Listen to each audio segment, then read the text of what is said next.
Through the years, many people, even around the world, have marveled at the brilliance and durability of the U.S. Constitution.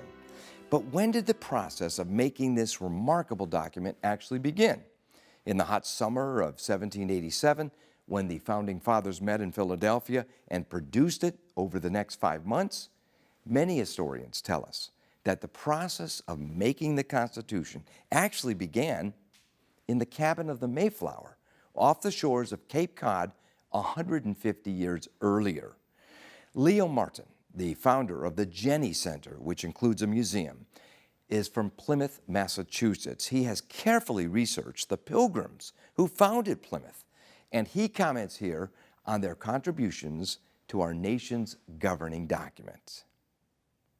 The Mayflower Compact, it was a covenant promise, where a group of people got together and covenanted one to another to form a body politic where the people were in charge. This was voluntary. You didn't have to belong to Plymouth. It was your choice, unlike England. If you wanted to belong, fine. If you didn't, that's fine too. But if you decided to belong to Plymouth, follow our rules. But you don't have to belong. So what we got is a group of people who covenant together to form a body politic where the people are in charge in a voluntary situation. This is absolutely what the Constitution was written off of. A voluntary contract where 13 individual colonies pulled together under the same contract, the Constitution, honored one another voluntarily. None of those colonies was forced to join. But once we join under that contract, we all follow those rules, the law. And without that, you have anarchy. So the whole idea of this happening came from the Mayflower Compact. A union, government with union, and we all agree.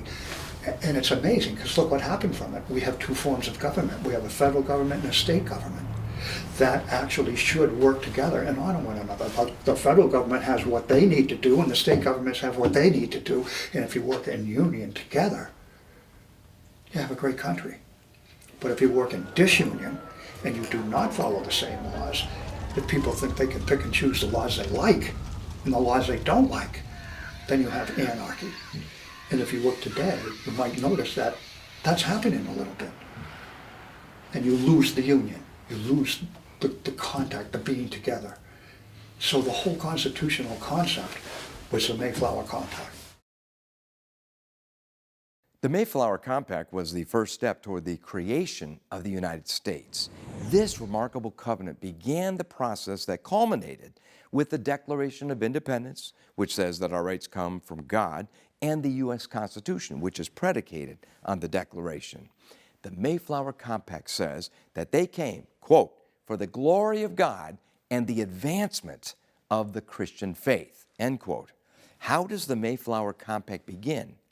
In the name of God, amen. So, how did America, in a very real sense, begin? In the name of God, amen. For Providence Forum, I'm Jerry Newcomb.